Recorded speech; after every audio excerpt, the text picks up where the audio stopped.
You, out, now. The words cracked through the open kitchen like a cleaver hitting bone. Every pair of hands froze mid-motion, knives hovering over herbs, ladles dripping sauce back into steel pots. And there she was, standing in the doorway, framed by the warm spill of dining room light. A black woman in a soft pink silk midi dress, waist cinched just enough to suggest elegance without restriction. Low ponytail, smooth and deliberate, catching the reflection of overhead track lights. Small pearl studs, a slender rose gold watch, nude pointed heels that didn't clack, but whispered over the tiles. She didn't move, didn't blink. Head chef Marco Vance stepped forward, a stained apron tied over his broad frame, the scent of charred rosemary and something burnt trailing him. His eyes narrowed, scanning her top to bottom like she was an order that had come out wrong. "This is staff only," he added, louder now, like volume could substitute for authority. Around him, the sous chef and a line cook exchanged a look, that silent, almost imperceptible smirk people wear when they think the ending is already written. A waitress hovering by the pass leaned closer to the ticket machine, pretending to check orders but clearly listening. Danielle Brooks, though no one here knew that name, let one hand rest lightly on the nude clutch tucked under her arm. Her posture didn't challenge the room, it claimed it. "I know," she said simply. Marco's brows knit tighter. "Then you know you can't be here, whatever you think you're doing." "I'm observing," she said, voice calm enough to cut against the rising tension. From the far corner, a young prep cook, barely 20, hair tucked under a loose cap, lowered his chef's knife and pulled out his phone. His lips moved just enough for the server beside him to hear, "This doesn't feel right." The air changed, not from the heat of the stoves, but from the weight of eyes now on her.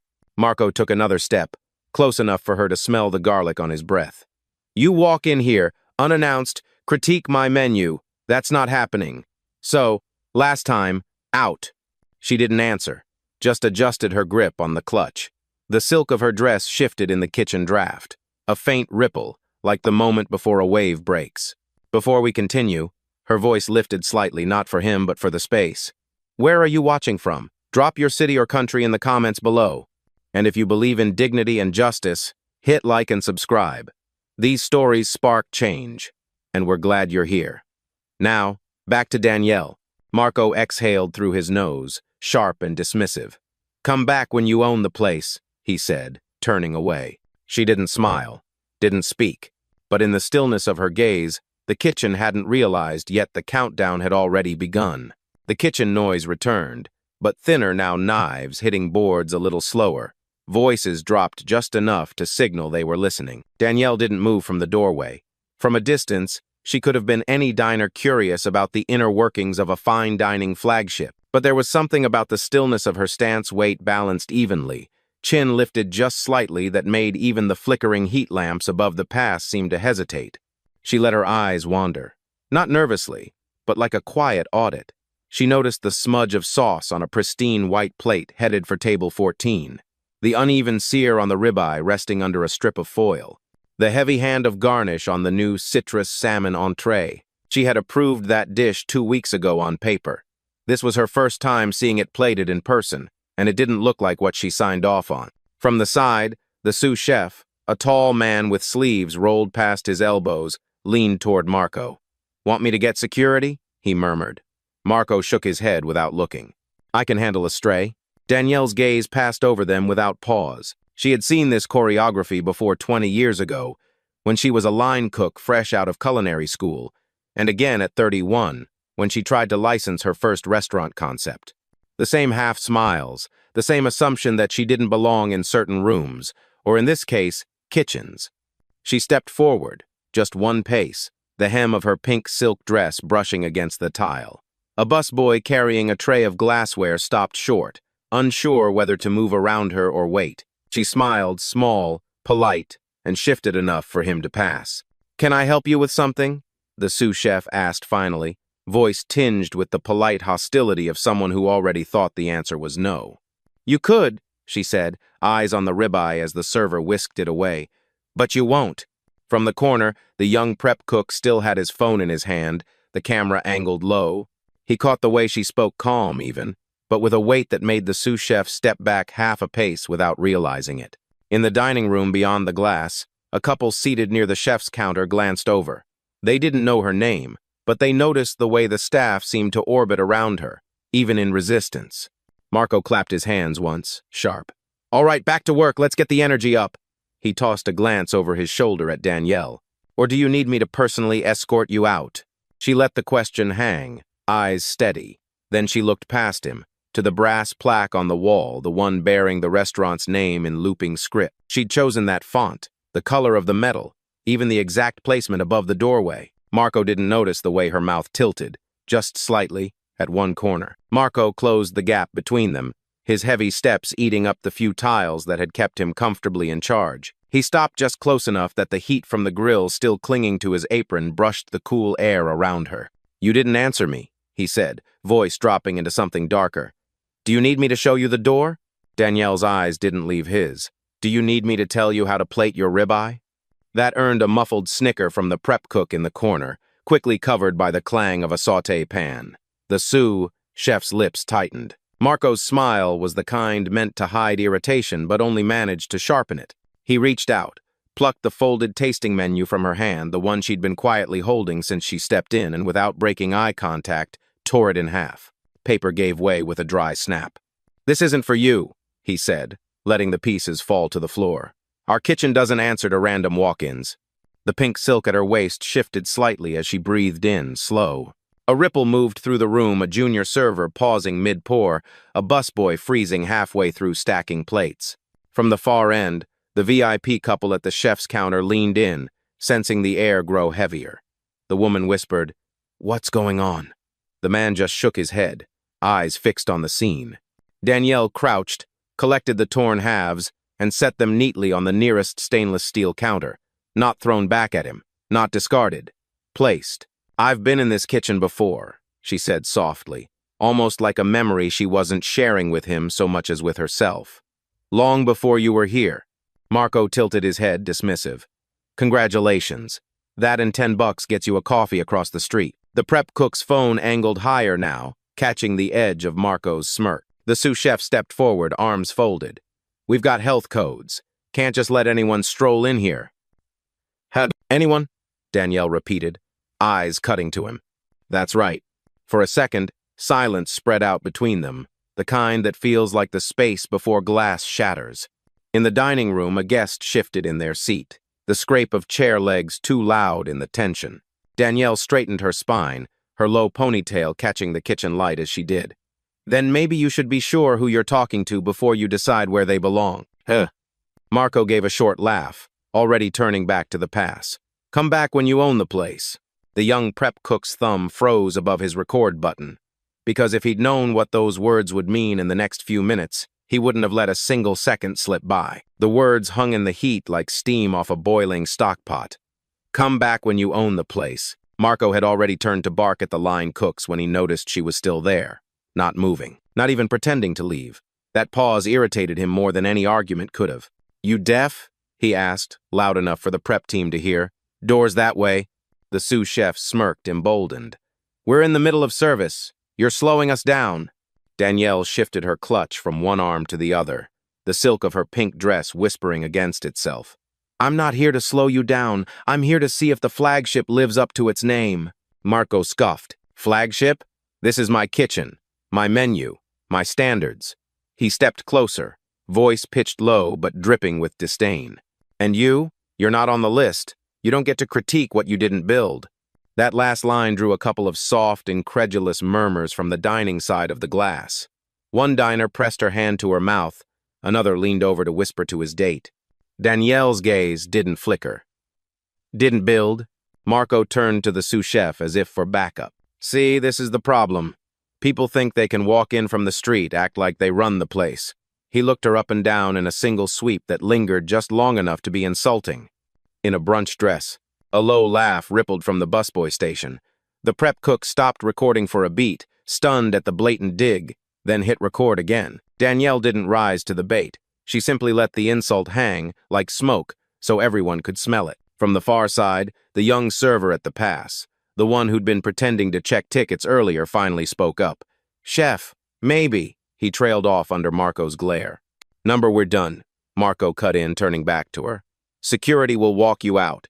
And if you try to step back in here, I'll make sure every fine dining kitchen in this city knows your face. The prep cook's camera caught her reaction. Not shock, not fear, just the kind of calm that reads like a warning. She set her clutch on the counter beside the torn tasting menu, smoothed the front of her dress, and said, "You sure you want to make that your final word?" Marco didn't hesitate. Positive. The young prep cook whispered under his breath to no one in particular. "He's done."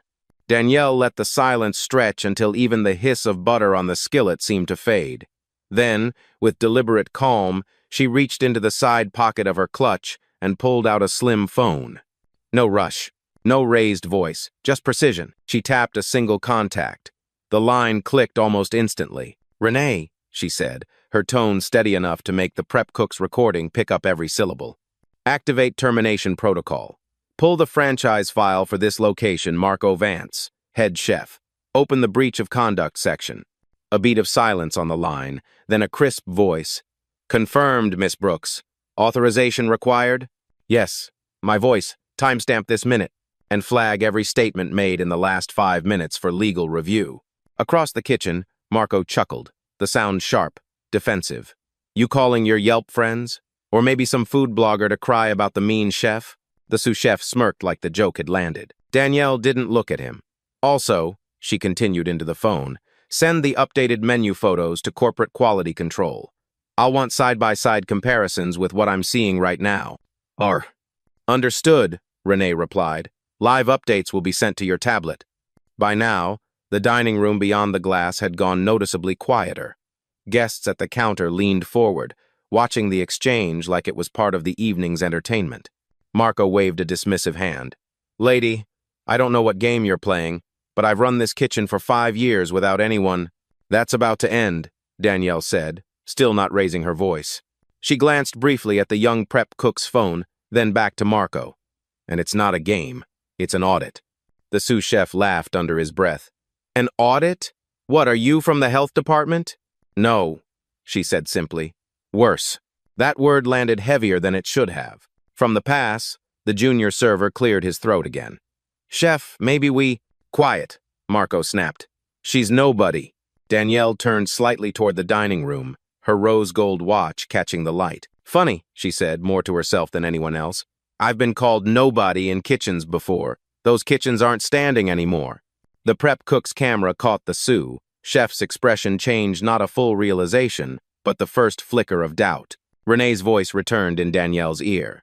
"Miss Brooks, the breach file is open. Section 7, C, hostile conduct toward ownership or corporate officers is applicable. Proceed?" Danielle's eyes stayed locked on Marco. "Proceed." "Ugh." Marco crossed his arms, smirk tilting just enough to hide the twitch in his jaw. "Proceed," he repeated, mocking. "You talk like you actually run something." Danielle slipped the phone back into her clutch, then looked directly at him. "I do." The words didn't echo, they landed. Heavy, deliberate. "I'm Danielle Brooks," she said, letting the name hang in the hot kitchen air. "CEO and sole owner of Brooks Dining Group. This restaurant exists because I built it, funded it, and chose you to stand in this kitchen." For a second, nobody moved. The sous chef's arms slowly dropped to his sides. The prep cook's recording wavered, lens tilting as if his hand had forgotten what it was doing. A line cook let a spoon clatter into a saucepan. In the dining room, a fork hit a plate. Someone whispered, "Wait, did she just say?" Another voice answered, "She owns the place." Marco laughed once, sharp and brittle. "Nice try. I've met the owner, and she—" "You've met a contract," Danielle cut in. "One I signed. One I can end." Her voice didn't spike, but the calm inside it was sharper than any shout. The junior server at the pass took a step toward her, almost like siding with her might be contagious. "Miss Brooks, I didn't know," he said quietly. "I know," she replied, eyes still locked on Marco. "But he did." She tilted her chin toward the sous chef, who suddenly looked like the floor might swallow him. From the corner, the VIP couple shifted forward. The man set down his wine. "That's her," he murmured to his date. "She's the one who turned the group around after the pandemic." The prep cook's recording steadied again, his breath audible in the mic. He was capturing not just a reveal, but the exact moment the balance of the room flipped. Marco tried to recover, straightening his posture. Even if that's true, you have no right to. I have every right, she said, stepping forward so the hem of her pink silk dress caught a stray beam of light from the dining room, including the right to decide who represents my brand. And right now, Marco, you're doing a poor job. The sous chef finally spoke, his voice low. Chef. He didn't finish the sentence. Danielle let the silence eat at him for a heartbeat longer, then turned to the room. Everyone here has just witnessed an employee tell the owner to come back when you own the place. Consider this your notice. I already did. And now, her eyes locked on Marco again, you don't. A ripple went through the staff like the moment before a wave crashes. In the dining room, someone started clapping, slow and deliberate. And Marco, for the first time that night, didn't have anything to say. It started small. The sous chef's eyes darted to the floor, then to the brass plaque on the wall, then back to Danielle, as if trying to piece together how he'd missed it. The line cook by the grill suddenly remembered the salmon on his station was about to overcook, spun back to it, and almost dropped the tongs. The busboy froze mid-stack, a plate in each hand, unsure whether to keep working or just stand still.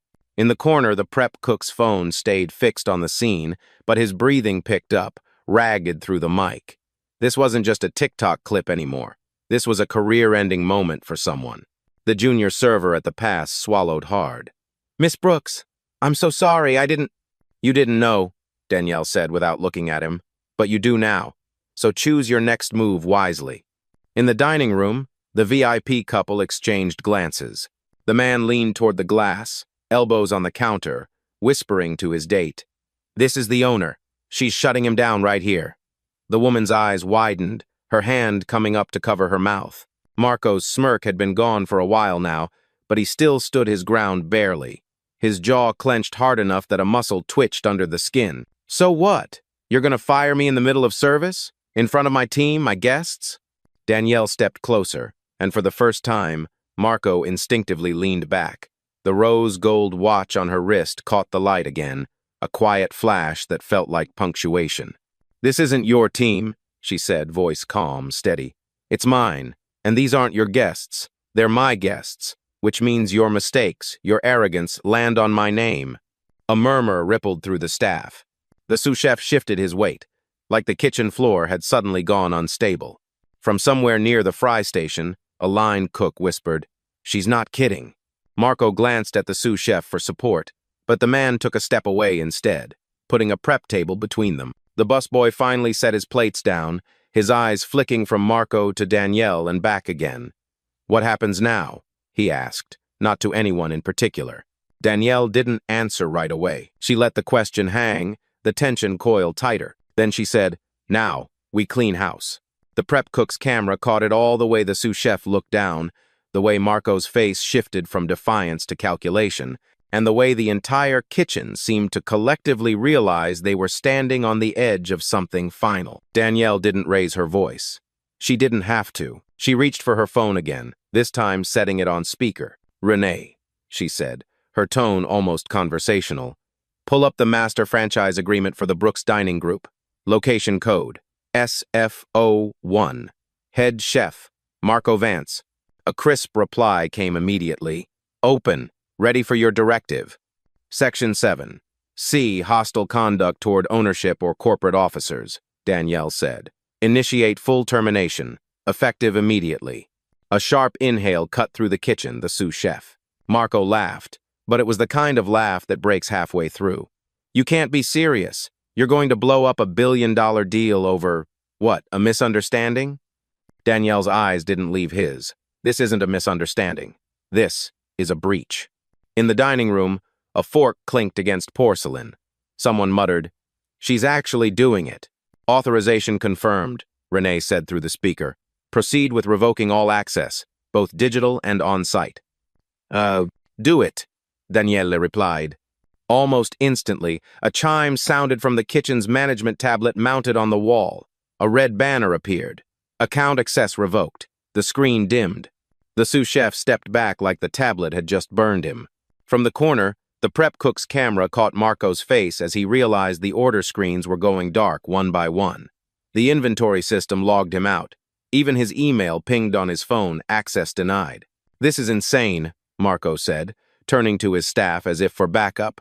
You're just going to let her—" "She's the owner," the junior server said quietly, almost apologetically. Danielle took a step closer, enough that her presence filled the space between them. "You told me to come back when I owned the place," she said evenly. "I already did, and now you don't." The words landed like a closing door.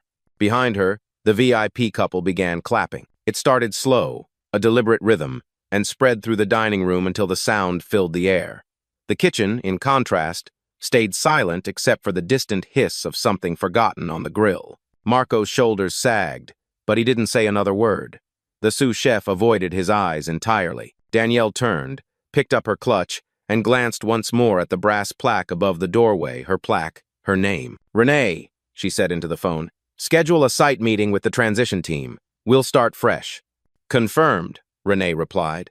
And with that, Danielle walked out, the soft pink silk of her dress trailing the faintest whisper against the tile, leaving behind a kitchen stripped of both its heat and its illusion of control. The door to the kitchen swung shut behind Danielle, but the echo of what had just happened didn't fade. In the dining room, the applause from the VIP couple had turned into low, excited chatter. "That was the owner," someone whispered to their table. "She just fired the head chef right there." Phones began appearing above the soft glow of candles, thumbs moving fast. A hashtag was already forming in someone's Instagram caption. Back in the kitchen, Marco stood rigid, staring at the dimmed management screen like it might turn back on if he willed it hard enough. It didn't. The sous chef pulled off his apron, the motion slow, deliberate. "I'm not getting dragged into this," he muttered, setting it on the counter. The junior server avoided his gaze, focusing instead on clearing plates that didn't need clearing. The prep cook checked his phone. The recording was just over 12 minutes long, crystal clear audio, every word preserved. His finger hovered over the send button to his sister, a journalism student, to his group chat, to the world. He settled on all three. By the time Danielle reached the lobby, 2 guests were already at the host stand, asking if what they'd just seen was real. The hostess, wide-eyed, simply said, "That was Miss Brooks. Yes, it was real." Outside, the city's evening rush wrapped around her taxi's braking, the hum of distant music from a rooftop bar. She stepped onto the sidewalk, the soft pink silk of her dress catching the light from the street lamps, each step unhurried. Her phone buzzed in her clutch. Renee's voice came through without preamble. "It's already spreading. Staff from 2 other locations have texted me screenshots. The story's in 3 private hospitality groups." Danielle didn't break stride. "Good. Make sure they see the termination clause, not just the video. This isn't gossip, it's precedent." "Yes, Miss Brooks." In the kitchen she'd left behind, the sous chef finally broke the silence. "What now?" he asked no one in particular. Marco didn't answer. His eyes were fixed on the brass plaque above the doorway, the same one Danielle had looked at. For the first time, he seemed to see it for what it really was. Not decoration, but a reminder of ownership. The junior server whispered to the busboy. She wasn't even loud. She just took the whole room without raising her voice. "Oh." And somewhere in the dining room, a diner hit post, sending a clip of Danielle's calm, final words out into the stream of endless timelines where, within hours, millions would watch, comment, and share. On the sidewalk, Danielle paused to let a taxi pass. The night air carried the scent of baked bread from a nearby bakery. She breathed it in, then continued walking, knowing the kitchen she'd left behind would never be the same. By the next morning, the city was talking. Coffee shops buzzed with the same story, told in slightly different versions, but always ending the same way. She told him, "I already did, and now you don't." Screens lit up with the video from the prep cook's phone, stitched into reactions, duets, and commentary. The clip had jumped from foodie circles to leadership blogs, from TikTok to LinkedIn. In a corner booth at a downtown cafe, 2 restaurant managers from competing chains watched it in silence. One finally set his phone down. "That's Danielle Brooks. I thought she was just a figurehead." "Not anymore," the other replied. At a produce market across town, a supplier replayed the video for his team between unloading crates of fresh basil. "This is why she's my best client," he said. "She knows every corner of her business. No one can bluff her." Even in the kitchen she'd left behind, the shock still lingered. The sous chef fielded calls from corporate HR, his voice flat, repeating, "Yes, I understand. Yes, I'll cooperate." The junior server scrolled through hundreds of comments under the video, reading them aloud to the busboy. She didn't yell once. That's real power. Imagine firing someone for telling you to come back when you own the place, and then revealing you already do. Soft power in pink. Iconic. Marco stayed off social media, but his name was in every thread, tagged, dissected, and most often criticized. Someone had even pulled an old interview where he'd bragged about running the flagship like I own it. The irony wasn't lost on anyone. Meanwhile, Danielle's office phone didn't stop ringing. Reporters wanted statements. Investors wanted reassurances. Franchise owners wanted meetings. Renee stepped into Danielle's glass-walled office, tablet in hand. We've had 5 media requests and 3 unsolicited offers to buy the SF01 location, she said. Also, Forbes called. They want to run a leadership profile.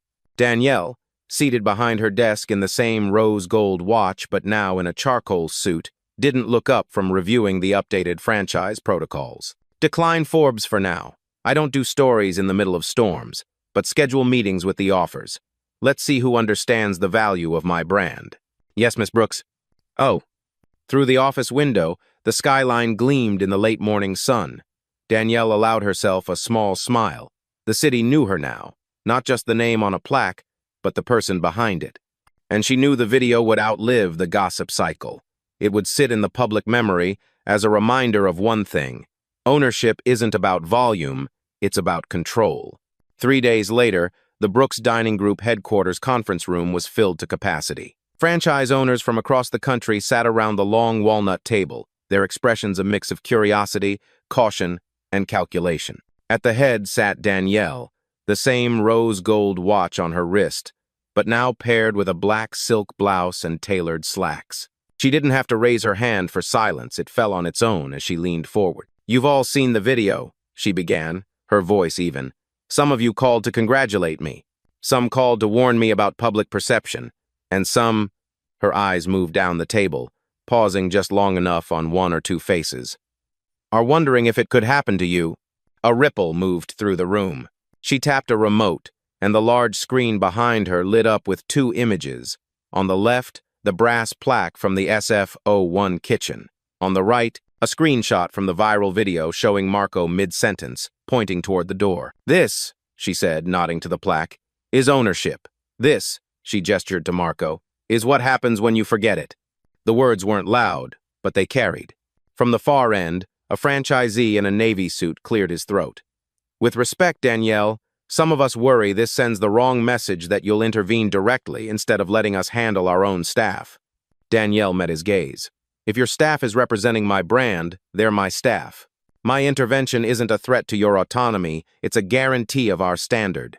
Renee, seated to her right, slid a document across the table to each attendee. Effective immediately, Danielle continued, every franchise agreement now includes a personal conduct clause tied directly to ownership respect. Violations are grounds for instant termination. No severance. No arbitration. No exceptions.